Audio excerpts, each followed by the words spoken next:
If you haven't heard of FLEDGE before, it is one of the mechanisms that are geared towards Google's cookie replacement movement.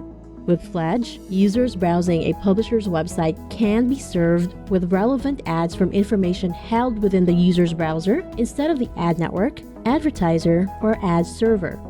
When an ad-monetized site is accessed, the browser utilizes ad buyer information and business logic to hold an auction so an ad can be placed on the site instead of providing user data with a third party.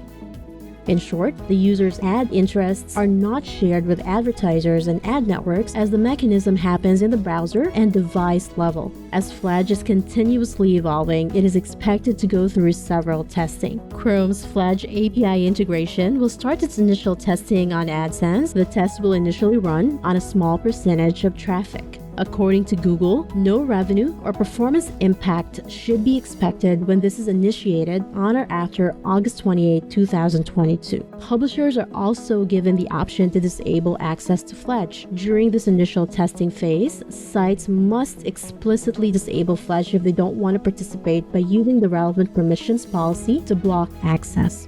The first of these permissions policies is Join Ad Interest Group. This enables or disables the ability to add a browser to interest groups, which helps facilitate FLEDGE. The second is Run Ad Auction, which enables or disables the ability to run an on-device auction.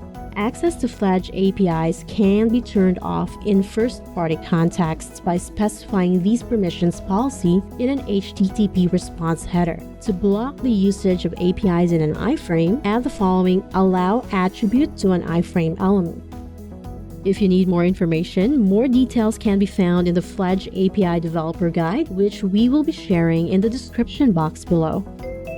Thanks for joining us today. We hope you enjoyed our presentation. Also, learn to monetize more by watching our tutorial series and reading our latest ad optimization tip. Please subscribe to our blog to receive periodic updates. Thanks, we'll catch you next time.